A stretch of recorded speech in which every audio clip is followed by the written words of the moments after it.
everybody, welcome to Spiritual Dating Mastery, and on this video we're talking about what kind of woman that you need to avoid as a man and a few of the major red flags. So I would say this applies to whether you're looking for a wife or you're basically just looking to hook up, because the reality is, even if you're just hooking up with somebody, you're unavoidably tangling yourself up into that person's world. And I can't tell you how many guys I've known who have just hooked up with a girl and then they basically end up stuck in a relationship that they never intended to be in, but then that's just the way things end up happening a lot. You might think it's not going to happen to you, but then you stumble into that anyway. The point is that being around the wrong types of women is a dangerous thing to do, no matter what the context is. Whether you're drunk in a bar, whether you're in some hostel and you just having some random experience with some chick after a few drinks, or whether you're on a dating website, whether you're on like a Match.com looking for a wife. In same situations, you really don't want certain types of women in your life. Good news is I'm not one of these black-pilled guys who thinks these women don't exist. I actually meet quality women probably about half the time. So if I'm in a social occasion and I'm around different women, there's like angelic, beautiful, unicorn types of women. Depending on the location, where I am, obviously. Some cities maybe a little bit less so. And then the other half are like serious warning signs. I can tell you right away that I need to back away from the situation. So what are the kinds of women that you need to avoid? Let's actually take a quick look at a list I just made a couple of minutes ago.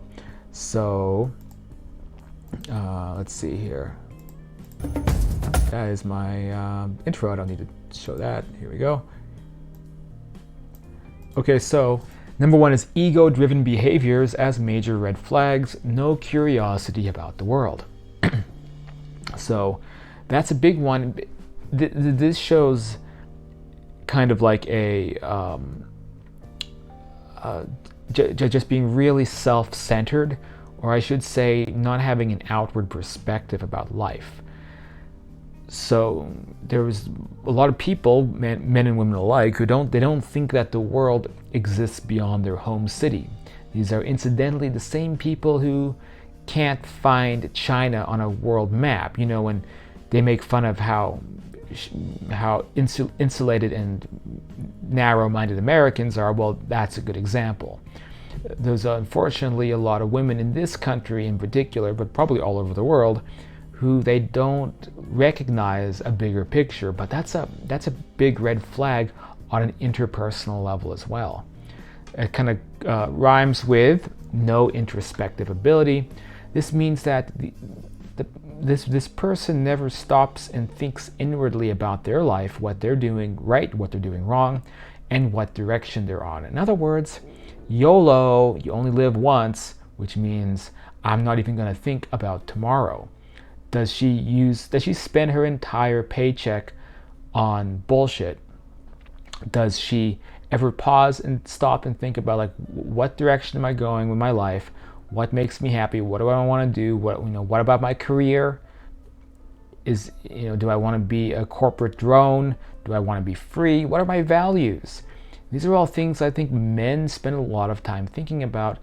It's easy for some women to get caught up in Instagram culture, just always pursuing kicks of attention and likes, and that little quick ego gratification outburst of dopamine when 200 people like your selfie, and that becomes their whole life. That's what they revolve around.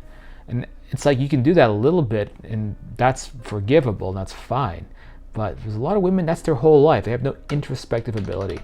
Next, they have no interest in self-development, so they don't want to grow and expand as a person.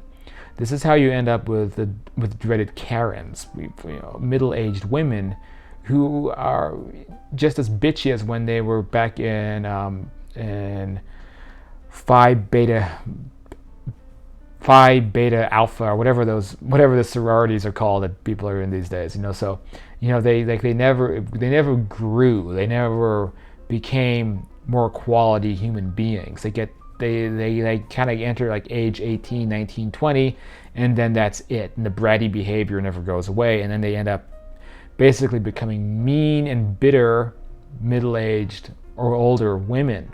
And that's not something you want to end up with. They're very conscious of what others think, even if they're good at hiding it. A lot of attractive women especially, they're experts at pretending like, oh, I don't care what anyone thinks. I am hot shit. I am the prize. Everybody wants me. All eyes on me. Look at me. I've got 5,000 Instagram followers. I get selfies with 700 likes. I am the prize. I am the greatest thing ever. But in reality, they're very insecure. So very ego-driven behavior. And everything they're doing is just based upon getting that gratification. There's no content, there's no substance, there's no purpose, there's no virtue. Okay, so next they see, same type of woman is going to see sex, dating, men in general as a competitive sport. They might be very misogynistic. They might talk about their, the men they know with all their female friends, and they don't view anything in a holistic or, shall we say, sacred way. So, they're the kind of women, they have a one-night stand, they gossip about the guy's dick size. They have a really kind of a use and abuse attitude, and as a result, they tend to attract use and abuse types of men that come and go in their lives, and it builds resentment. And they build up more and more misogyny as a result. As misogyny, I should say misandry. Misogynists are out there too, but in this case, we have misandrists in this bunch, and you're absolutely a misandrist if all you can do is bitch and moan and complain about the men in your life without ever using this last point, introspective ability, to see that the lack of quality men in your life has a lot to do with your own way of viewing life and what you're bringing into your life, the energy you're putting out there, what you're attracting in. When you're attracting an energy where you basically want ego gratification, and you attract ego-driven men, and that's for the most part your own fault. Finally, I put down here, dreams about a big wedding with all attention on her.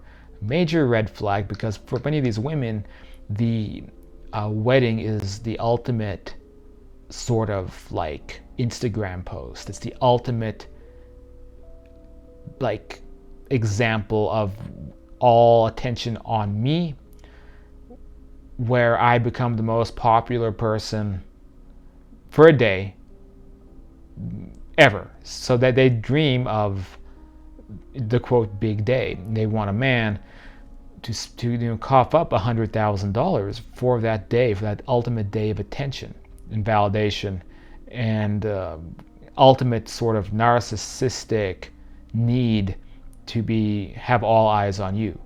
And this is how we get those bridezillas that you hear about on YouTube, who are just out of control and demand the ultimate perfect experience at their wedding. Let me tell you, this is not going to be a good situation if you get married to a woman like that. So obviously these are major red flags. As men wake up more and more, I think these types of women are going to have more and more difficulty finding partners. See my last video about that, in fact. And overall, if you're a man who values his self-worth, you're going to look for the earthier types of women who don't see relationships this way and who have a deeper perspective about the world and themselves, and overall it's going to be a much healthier situation. So I think those are some very important points about that.